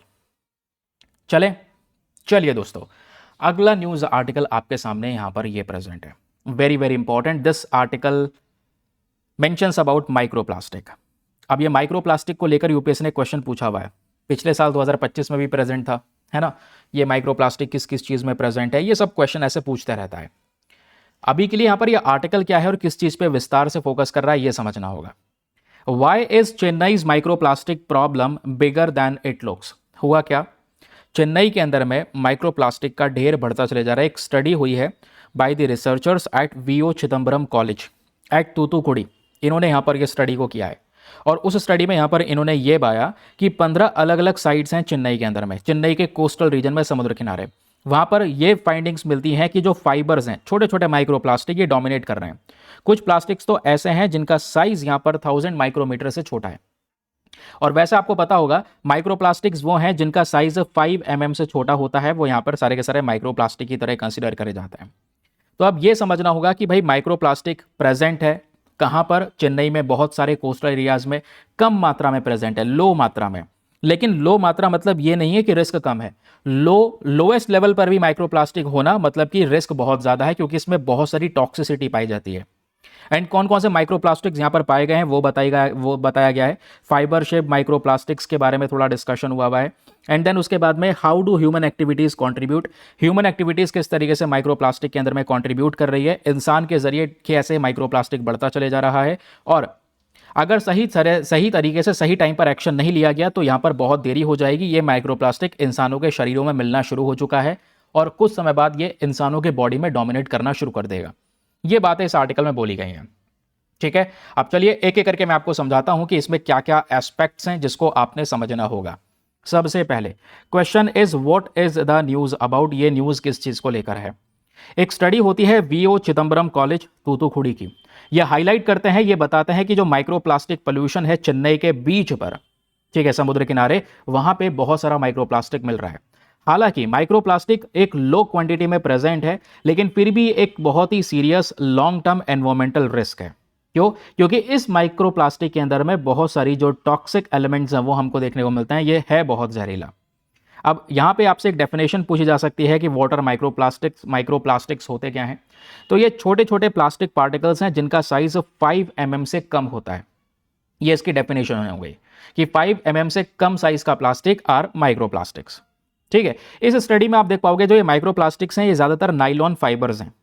बहुत सारे पार्टिकल ऐसे हैं जिनका साइज 1000 माइक्रोमीटर से छोटा है, इनको माइक्रोप्लास्टिक कहा गया है, ठीक है। प्रॉब्लम क्या है, क्योंकि दोस्तों ये छोटे छोटे माइक्रोप्लास्टिक हवा में सस्पेंडेड हैं, सांस लोगे तो ये बॉडी के अंदर में जा सकती है ना, या खाने पीने में मिलती चली जाएगी। आप देखोगे जो मैरीन एरिया है, समुद्र के अंदर माइक्रोप्लास्टिक बढ़ता चले जा रहा है, तो मछली वगैरह वो माइक्रोप्लास्टिक खाएगी, और कोई सी फूड को कंज्यूम कर रहा है तो उस मछली के जरिए वो माइक्रोप्लास्टिक एक इंसान के अंदर चले जाता है। फिर बात आती है हेल्थ इफेक्ट्स के बारे में। हेल्थ इफेक्ट्स में आप देख पाओगे ये माइक्रोप्लास्टिक सीधा सीधा बॉडी के अंदर में ब्रेन को इम्पैक्ट कर सकता है, मेटाबॉलिज्म का डिसरप्ट कर सकता है। आज ये माइक्रोप्लास्टिक प्लास्टिक की बॉटल से जनरेट हो रहा है, कपड़ों से निकल रहा है फाइबर वाला, उसके अलावा पेंट हो गया, टायर्स हो गया, यहाँ से प्रोड्यूस हो रहा है। तो ये माइक्रोप्लास्टिक के सारे सोर्सेस हो गए।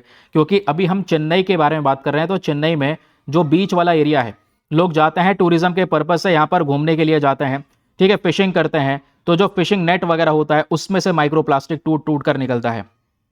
हम सिंथेटिक फाइबर्स की बात कर रहे हैं तो क्लॉथ्स हो गया, फिशिंग नेट्स हो गया, ये मेजर कंट्रीब्यूटर है जिसकी वजह से माइक्रोप्लास्टिक्स आज के समय पर लगातार चेन्नई में बढ़ रहा है। प्रॉब्लम यह है कि अभी हल्के मतलब थोड़ी कम क्वांटिटी में, लेकिन थोड़े कम क्वांटिटी में होने का मतलब ये नहीं कि रिस्की नहीं है, ये अभी भी खतरनाक है। क्योंकि जिस प्रकार का यहाँ पर ये प्लास्टिक मैटर मिल रहा है, ये नाइलॉन है और ये बहुत ही हार्मफुल है। फाइबर्स बहुत ही बड़ा रिस्क क्रिएट करेंगे, एनवायरमेंट में लंबे समय तक ये टिका रहेगा और रिस्क जो है इसके टॉक्सिसिटी के ऊपर में डिपेंड करता है, नॉट ऑन द वॉल्यूम। फिर क्वेश्चन आता है कि माइक्रोप्लास्टिक के इकोलॉजिकल रिस्क के बारे में, कि भाई इसमें कौन कौन से एनवायरमेंटल रिस्क हैं। सबसे पहले हार्म टू मैरीन ऑर्गेनिजम्स। ये माइक्रोप्लास्टिक धीरे धीरे करके इन मछलियों में, क्रैब में, शेलफिश में पहुंचेंगे और इन मतलब एक्सीडेंटली यहाँ पर ये माइक्रोप्लास्टिक इनके कांटेक्ट में आएगा, ये जानवर उसको खाएंगे, ये जीव उसको खाएंगे, उनका डाइजेस्टिव सिस्टम ब्लॉक हो जाएगा, इंजरी हो जाएगी, है ना। उसके अलावा इन टॉक्सिक केमिकल्स में, क्योंकि इन प्लास्टिक में केमिकल एडिटिव्स हैं, ये पोल्यूटेंट्स को ऑब्जर्व कर सकते हैं। रिजल्ट देखोगे तो ये टॉक्सिन्स मैरीन फूड चेन में एंटर कर जाएगा, यानी इन जानवरों के अंदर में ये माइक्रोप्लास्टिक पहुंचेगा, फिर इन जानवरों के जरिए इंसानों में जाता रहेगा, है ना। ये दोस्तों यहाँ पर एक बहुत बड़ी प्रॉब्लम है। बहुत दूर दूर तक यहाँ पर ये माइक्रोप्लास्टिक ट्रैवल कर सकते हैं, क्योंकि साइज में बहुत छोटे हैं। हवा इनको ले जा सकती है, पानी इनको ले जा सकता है इधर उधर, ठीक है। ह्यूमन हेल्थ पे इंपैक्ट पड़ सकता है, क्योंकि ये टॉक्सिक केमिकल्स इंसान में जाएंगे, इंसान में इन्फ्लेमेशन, उनके हार्मोन्स डिसरप्ट हो सकते हैं, इम्यून सिस्टम डैमेज हो सकता है। अच्छा, माइक्रोप्लास्टिक जनरेट कहाँ कहाँ से हो रहा है? अगर हम बीचेस की बात करेंगे तो फिशिंग एक्टिविटी के जरिए, वही नेट रोप के जरिए हो रहा है। सिंथेटिक क्लोथ से आ रहा है, टूरिज्म या बीच पे जो इक्विपमेंट्स या मटेरियल यूज़ हो रहा है, वहाँ से भी माइक्रोप्लास्टिक यहाँ पर जनरेट हो रहा है। क्वेश्चन यह है कि आज सिचुएशन क्रिटिकल हो चुकी है, सिचुएशन ऐसी जगह पे पहुंच चुकी है जिसको कंट्रोल नहीं किया जा सकता, तो ऐसा नहीं है। सिचुएशन एक्सट्रीमली हाई नहीं है, बट फ्यूचर के हिसाब से हम थोड़े एक्शंस लेकर अपने आप को रोक सकते हैं, या माइक्रोप्लास्टिक से यहाँ पर अपने लोगों को बचा सकते हैं। तो इसी के लिए कुछ उपाय, कुछ सोल्यूशंस यहाँ पर सजेस्ट करे गए हैं। उन सोल्यूशंस को यहाँ पर एक बार आप लोग देख पाओगे। एक सेकेंड रुकना दोस्तों, ये क्या हुआ है कि जो वीडियो है वो थोड़ा सा पॉज हो गया है यार। तो यहाँ पे माइक्रोप्लास्टिक की बात हो गई। सिचुएशन क्रिटिकल है, अभी एक्सट्रीमली हाई नहीं है, बट फ्यूचर एस्केलेशंस यहाँ पर ज़्यादा हो सकते हैं। सोल्यूशन यहाँ पर आप देख पाओगे, better waste management, recycling, fishing air, ये सारे के सारे सोल्यूशन है। लोगों में अवेयरनेस वगैरह इसके बारे में फैलाना होगा, ताकि माइक्रोप्लास्टिक ज़्यादा से ज़्यादा जनरेट ना हो सके। ये रिविजन पॉइंटर है, कभी भी भविष्य में रिवाइज करना होगा तो इन सब टॉपिक्स को आप बहुत ईजिली रिवाइज कर सकते हैं। चलिए अगला न्यूज़ आर्टिकल एंड बहुत ही ज़्यादा इंपॉर्टेंट टॉपिक हम यहाँ पे बात करने वाले हैं। ये टॉपिक आज के न्यूज़पेपर में टेक्स्ट एंड कॉन्टेक्स्ट पे आपको मिल जाएगा। टॉपिक बात करता है what is mineral water and how does it naturally contain dissolved minerals. Mineral water क्या है, टैप वाटर क्या है, इन दोनों के बीच का डिफरेंस क्या है, वो सब चीज़ें इस आर्टिकल में एक्सप्लेन की गई हैं। ठीक है, आप देखोगे what is mineral water, how is mineral water regulated, कौन कौन से नियम है यूएस के अंदर में, यूरोप के अंदर में, इंडिया के अंदर में। इंडिया में जैसे फसाए है, बीआईएस है, वो इसको रेगुलेट करता है। और मिनरल वाटर का पैकेजिंग सिस्टम क्या है, उसमें कंसर्न क्या है, कौन कौन से इफेक्ट्स हमारे मिनरल्स के ऊपर में पहुंचते हैं, एंड टैप वाटर जो है दोस्तों यहाँ पर ये किस तरीके से आप वर्क करता है और कैसे अलग है, ये थोड़ा सा यहाँ पे डिस्कशन हो रहा है। अच्छा, इसी में ही ना soft water versus hard water के बारे में डिस्कशन हुआ है। तो सॉफ्ट और हार्ड वाटर क्या होता है, इसके बारे में भी हम लोग बात करेंगे। सबसे पहले आर्टिकल देखो क्या बात करता है। ये कह रहा है व्हाट इज मिनरल वाटर है क्या। मिनरल वाटर वो है जिसके अंदर में नेचुरली डिजॉल्व मिनरल्स हमको मिल जाते हैं। नेचुरली डिजॉल्व मतलब जो नेचर से यहां पर पानी में अलग से ये मिनरल्स प्रेजेंट हैं दोस्तों, ये मिनरल वाटर है। यानी कि जो पानी सीधा अंडरग्राउंड सोर्सेज से आ रहा है, एक्विफर से आ रहा है। मैं आपको एक फोटो दिखाता हूं जिससे आपको क्लैरिटी मिलेगी। ये देखिए, अब जो ऊपर से पानी बरस रहा है, ये पानी ग्राउंड में पहुंचा, और ये पानी क्या है, ग्राउंड्स में जाने के बाद में पर्कुलेशन जिसको आप समझते हैं, ये पानी सीप हो जाता है, ये अंदर चले जाता है इन रॉक्स के जरिए। और नीचे जो एक्विफर्स ये सारी की सारी रॉक्स आपको देखने को मिलेंगी। इन एक्विफर्स के बीचों बीच में ये जो सारा का सारा पानी है वो स्टोर हो जाता है। तो जब ये पानी बरसा और ये पानी जब एक्विफर तक गया, तो जाते जाते दोस्तों इसमें बहुत सारे जो आपस में यहाँ से कैल्शियम वगैरह की पास से गुजरता है, रॉक्स वगैरह के अंदर में जो ये प्रेजेंट है, तो इसमें कैल्शियम वगैरह मिल जाता है, ये मिनरल्स ऐड हो जाते हैं, फिर ये एक्विफर में स्टोर हो जाता है। जब इसको हम लोग यहाँ पर एक्सट्रैक्ट करेंगे, निकालेंगे ग्राउंड वाटर को, तो इसमें ढेर सारे जो मिनरल्स है वो ऑटोमेटिक इसमें आ चुके होंगे। ठीक है, तो याद रखिएगा कि ये मिनरल वाटर क्या है। ये मिनरल वाटर यहाँ पर नेचुरल मिनरल्स को एक्वायर करता है अपनी जियोलॉजिकल प्रोसेस के माध्यम से। कोई आर्टिफिशियल इसमें मिनरल ऐड नहीं करा गया है, नेचुरली इसमें ऐड हुआ है। अब नेचुरली कैसे मिलता है, तो मैं आपको थोड़ा सा उसके बारे में समझाता हूँ। रेन वाटर यानी बारिश हुई, बारिश का पानी रॉक्स के थ्रू नीचे जाएगा, लाइमस्टोन, ग्रेनाइट, सैंडस्टोन ये सब इसके रास्ते में पड़ेगा, उससे होता हुआ पानी नीचे जाएगा, एक्विफर्स में स्टोर होगा, है ना। जब ये इन सब चीज़ों के जरिए जा रहा होता है, लाइमस्टोन, ग्रेनाइट, इन सब के थ्रू गुजर के पानी जा रहा होता है नीचे, तो कैल्शियम, मैग्नीशियम, सोडियम इनसे मिक्स होता रहता है। और कैल्शियम, मैग्नीशियम, सोडियम पानी के अंदर में फिर मिक्स होने लगता है, मिलता रहता है। और जो पानी है ये अंडरग्राउंड रेजर्वायर के अंदर में फिर ये इकट्ठा हो जाता है, एक्विफर में इकट्ठा हो जाता है। और जब इसको निकालेंगे तो उसमें बहुत सारा जो मिनरल है वो मिक्स हो चुका होगा। और वो मिनरल जो मिक्स हुआ है ये पर्कुलेशन के थ्रू हुआ है, जो मैंने आपको समझा दिया। ठीक है, mineral water versus tap water exactly क्या सिचुएशन है ये हमने डिस्कशन करना है। मिनरल वाटर आपको पता है अंडरग्राउंड एक्विफर्स के अंदर में स्टोर है। टैप वाटर आपके नदियां, लेक, बोरवेल से आ रहा है। मिनरल वाटर में बात करेंगे, नेचुरली मिनरल्स इसके अंदर में स्टोर हैं। टैप वाटर में कई बार इसमें बहुत बड़ा चेंज हो जाता है ना। और मिनरल वाटर ड्रिंकिंग पर्पस के लिए है, टैप वाटर पब्लिक सप्लाई के लिए देखने को मिल जाता है। हालांकि टैप वाटर जो घरों में आता भी है तो उसमें कई बार पीछे से प्रोसेसिंग की जाती है, उसको क्लियर करने के लिए क्लोरीनेटेड किया जाता है, ये आपको पता होगा, ताकि लोग यहाँ पर उसको यूज़ कर सकें। फिलहाल अभी यहाँ पर आगे देखोगे तो बात हो रही है मिनरल वाटर के इंपॉर्टेंट रेगुलेशन के बारे में, कि आज मिनरल वाटर को रेगुलेट कैसे किया जाता है। यूएसए में एफडीए बॉडी है, जैसे भारत में फंसा है, फिर यूरोपियन यूनियन अपने इंटरनेशनल लॉ के हिसाब से रेगुलेट करता है। बट इंडिया की जब हम लोग बात करते हैं तो भारत में है food safety and standard authority of India. फसाई के थ्रू यहाँ पर मिनरल वाटर रेगुलेट होता है, या जो बीआईएस है which is bureau of Indian standards, वो इसको यहाँ पर रेगुलेट करता है। ठीक है, क्लियर हो गया। तो याद रखिएगा मिनरल वाटर के बारे में ये सारी की सारी चीज़ें, कि ये mineral water protected underground source से आना चाहिए, इसमें कोई भी केमिकल ऑल्टरेशन या बदलाव नहीं होना चाहिए, ओरिजिनल मिनरल कंपोजिशन है, तब यहाँ पर वो मिनरल वाटर कहलाएगा। हालांकि जो ये मिनरल वाटर की पैकेजिंग है वो थोड़ी सी डिफरेंट हो जाती है। एक तो आसपास के सोर्स से यहाँ पर इसको लिया, उसमें फिल्टर किया, पानी में से गंदगी को रिमूव कर दिया, मिनरल्स रिमूव नहीं करें, गंदगी रिमूव करिए, तो वो मिनरल वाटर हो जाता है। ठीक है, फिर उसको ग्लास बॉटल्स में, PT plastic bottle, aluminium cans, उन सब में यहाँ पर इसको स्टोर करके रख लिया जाता है। अच्छा, यहाँ पर एक थोड़ा सा चिंता का विषय भी है, प्लास्टिक में जब प्लास्टिक में जब ये पानी इस्तेमाल करते हैं हम लोग, तो प्लास्टिक यानी माइक्रो प्लास्टिक्स मिलने के उसके अंदर में चांसेस काफ़ी ज़्यादा बढ़ जाते हैं। एक बात और है, जब हम वाटर की बात कर रहे हैं तो यहाँ पर मिनरल वर्सेस टैप वाटर, ये कनेक्शन क्या है आपने समझा। यहीं पर एक और कॉन्सेप्ट आता है which is hard water versus soft water. तो hard water versus soft water, इनके बीच में फर्क क्या है। देखो, हार्ड वाटर में क्या होता है, जो कैल्शियम और मैग्नीशियम है इसका कंटेंट थोड़ा ज़्यादा होता है। तो हार्ड वाटर पता है, किसी चीज़ की सफाई कर दोगे तो उस पर सफ़ेद सफ़ेद सा जम जाता है, कैल्शियम सा जम जाता है, क्योंकि इसमें कैल्शियम और मैग्नीशियम बहुत ज़्यादा है। ठीक है, जबकि सॉफ्ट वाटर आप देख पाओगे बारिश या स्नो वाला है। ठीक है, तो इसमें मिनरल कंटेंट जो है ये बहुत ही ज़्यादा कम होता है, ये थोड़ा सा पता होना चाहिए आपको। तो ये जो इफेक्ट्स है मिनरल्स का पानी के अंदर में, ये इफेक्ट होता क्या है। इसमें कॉमन मिनरल जो पानी में मिलते हैं वो calcium, magnesium, potassium, sodium, bicarbonate, sulphate और क्लोराइड्स हमको मिलता है। और हार्ड वर्सेस सॉफ्ट वाटर का डिफरेंस बता चुका हूँ। हार्ड वाटर में कैल्शियम मैग्नीशियम ज़्यादा है, और जो सॉफ्ट वाटर है, सॉफ्ट वाटर के अंदर में आपको ये चीज़ें नहीं देखने को मिलती।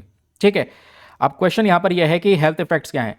कैल्शियम, मैग्नीशियम, बाइकार्बोनेट्स नेचुरली यहाँ पर मिनरल वाटर के जरिए शरीर में जाएगा तो हड्डियाँ मजबूत होंगी, मेटाबॉलिज्म अच्छा होगा, डाइजेशन अच्छा होगा। ठीक है, फिर यहीं पे क्वेश्चन है डिस्टिल्ड वाटर का। अच्छा, मिनरल वाटर समझ लिया, टैप वाटर समझ लिया, एक होता है डिस्टिल्ड वाटर, आपने देखा होगा। डिस्टिल्ड वाटर बॉईल करके और कंडेंसेशन के माध्यम से बनाया जाता है, यानी कि एकदम प्योर H2O है, इसमें कोई भी मिनरल नहीं है, कोई भी मिनरल। जब मिनरल है नहीं तो पीने के लिए है भी नहीं, सही है ना। हमें तो वही चाहिए ना जिसके अंदर में मिनरल्स प्रेजेंट है, गंदगी ना हो लेकिन मिनरल प्रेजेंट हो, वो वाटर बेस्ट है हमारे लिए। तो डिस्टिल्ड वाटर आप देख पाओगे रेगुलर ड्रिंकिंग के लिए आइडियल नहीं है, पी सकते हैं, रेगुलर ड्रिंकिंग के लिए आइडियल नहीं है, क्योंकि ज़्यादा पियोगे तो यहाँ पर वो जो पानी है वो बॉडी से मिनरल्स को लीच करेगा, बॉडी से मिनरल्स को खींचेगा। ठीक है, क्योंकि इस वाटर के अंदर में कोई भी मिनरल प्रेजेंट नहीं है। ओके, उसके बाद एक होता है इंडस्ट्रियल वाटर, जो बेसिक तौर पे पानी को ट्रीट किया जाता है कूलिंग के लिए, बॉयलर्स के लिए, इंडस्ट्री के लिए, जो इंडस्ट्री वाले यूज़ करते हैं।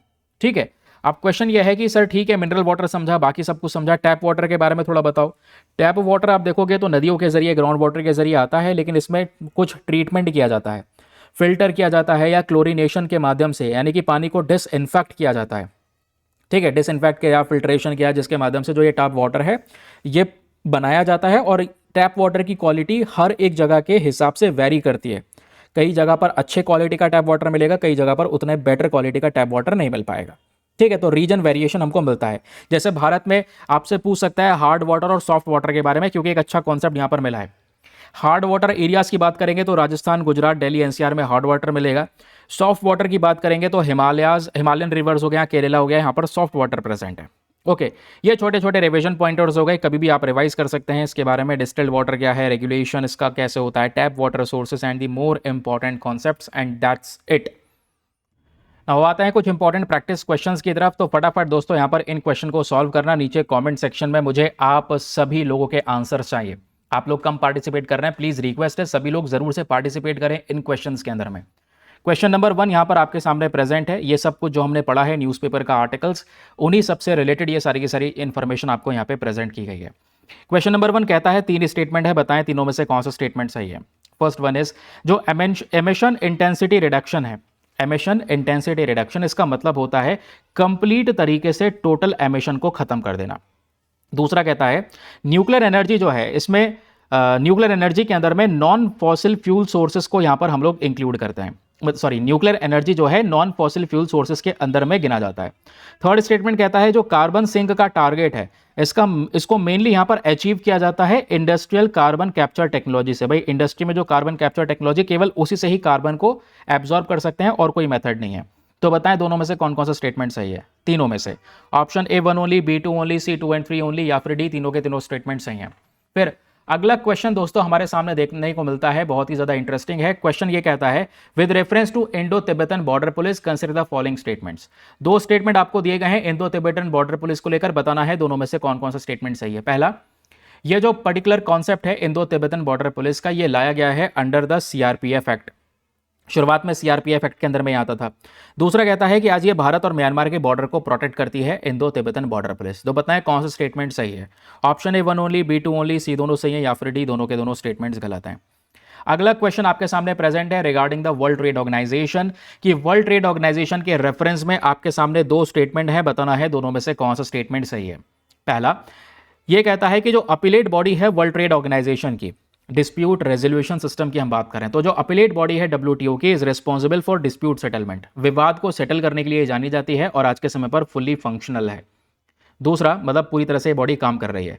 दूसरा स्टेटमेंट कहता है मोस्ट फेवर्ड नेशन, ये जो प्रिंसिपल है ये कहता है कि भाई जितने भी मेंबर कंट्रीज हैं वर्ल्ड ट्रेड ऑर्गेनाइजेशन के, इनके बीच में किसी प्रकार का कोई भेदभाव ना हो, सभी कंट्री को इक्वल ट्रीटमेंट मिलना चाहिए। तो बताएं कौन सा स्टेटमेंट सही है। Option A 1 only, B 2 only, C दोनों सही है, या फिर डी दोनों के दोनों स्टेटमेंट्स गलत हैं। नेक्स्ट क्वेश्चन हमारे सामने प्रेजेंट है दोस्तों, which of the following correctly matches the World Trade Organization agreement with its domain.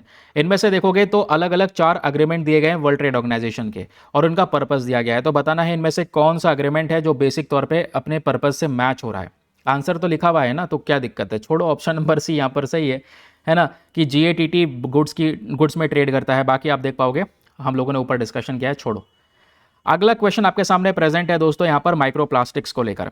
Which of the following best explains why microplastic pose significant ecological risk even at low abundance? यानी microplastic कम हो जाता है, मतलब कम microplastic produce भी हो रहा है, तब भी वो एनवायरमेंट के लिए सबसे बड़ा खतरा है। इसको लेकर 4 स्टेटमेंट्स हैं, बताना है चारों में से कौन सा सही है। पहला, ये जो माइक्रोप्लास्टिक है दोस्तों ये बहुत तेजी से हार्मलेस सब्सटेंस के अंदर में डिग्रेड हो जाती हैं। ठीक है, ये जो माइक्रोप्लास्टिक हैं ये धीरे धीरे करके हार्मलेस सब्सटेंस में डिग्रेड हो जाती हैं, ऐसा बोला जा रहा है, इसलिए माइक्रोप्लास्टिक खतरा है एनवायरमेंट के लिए। दूसरा कहता है कि जो इनका केमिकल कंपोजिशन है और परसिस्टेंस इंक्रीज टॉक्सिसिटी है, इस वजह से ये खतरा है। तीसरा, ये केवल और केवल कोस्टल रीजन में ही पाए जाते हैं माइक्रोप्लास्टिक। चौथा, ये जो माइक्रोप्लास्टिक है ये मैरीन ऑर्गेनिजम्स के साथ में इंटरेक्ट नहीं करते। तो बताएं दोस्तों यहाँ पर चारों में से कौन सा स्टेटमेंट सही है। बहुत ईजी क्वेश्चन है, आराम से आप इसका जवाब दे सकते हैं। अगला प्रश्न आपके सामने प्रेजेंट है, विच of the following best explains the primary source of mineral in natural mineral water. जो नेचुरल मिनरल वाटर होता है उस नेचुरल मिनरल वाटर का मेन प्राइमरी सोर्स क्या है, वो वाटर आता कहां से। पहला, उसमें जो मिनरल ऐड हुआ है वो आर्टिफिशियल तरीके से ऐड करा गया है पैकेजिंग करते समय पर, या फिर दूसरा जो केमिकल ट्रीटमेंट है वाटर प्लांट्स के अंदर में, तब यहां पर ये नेचुरल मिनरल वाटर हमको मिलता है। तीसरा, एटमॉस्फेरिक गैसेस से यहाँ पर एब्जॉर्प्शन जो है ये होता है, तब नेचुरल मिनरल इसके अंदर में आता है। चौथा, या फिर आप देख पाओगे बात हो रही है डिसोल्यूशन की, कि जो मिनरल्स है वो डिसॉल्व हो जाता है during the percolation through rocks, यानी जब पानी परकुलेट करता है रॉक्स के जरिए एक एक्विफर में इकट्ठा होता है, तब यहाँ पर ये मिनरल्स उसके अंदर में डिसॉल्व होते हैं, या इस जरिए यहाँ पर नेचुरल मिनरल यहाँ पर वाटर में ऐड होता है। तो बताएं दोस्तों यहाँ पर कौन सा स्टेटमेंट एग्जैक्टली सही है। चौथा वाला स्टेटमेंट ठीक है, यहाँ पर बिल्कुल करेक्ट है, जो हम लोगों ने ऊपर डिस्कस किया था। बाकी के आंसर्स आप लोग बताएंगे नीचे कमेंट सेक्शन के अंदर में। तो ये था आज का डिस्कशन, और प्लीज़ थोड़ा सा वेट कीजिएगा, कल का सेशन काफ़ी इंपॉर्टेंट रहेगा, क्योंकि कल के सेशन में 2-3 टॉपिक आज हम लोगों ने स्किप करे हैं वो डिस्कस करेंगे, और ये 2-3 टॉपिक हमारे आज के न्यूज़पेपर के नहीं है, वो कल के अखबार के थे। लार्ज हैड्रॉन कोलाइडर ये हम लोग डिस्कशन करने वाले हैं, क्योंकि रिसेंटली एक पार्टिकल की खोज करी गई है, तो मैं कल आपको बताऊंगा ये ZCC+ पार्टिकल है क्या, फिर उसके बाद एक आर्टिकल हम कल ये डिस्कस करेंगे द्वारका बेसिन के बारे में, एंड फिर उसके बाद हम लोग कल बायो फार्मा शक्ति के बारे में भी बात करने वाले हैं। तो ये 3 आर्टिकल्स पेंडिंग पड़े हैं, बट कल के न्यूज़पेपर के सेशन में डिस्कशन होगा, तो कल का सेशन अल्टीमेटली बहुत इंपॉर्टेंट होने वाला है। आज के लिए बस इतना ही। आज के लिए bye bye, have a nice day, thank you and जय हिंद।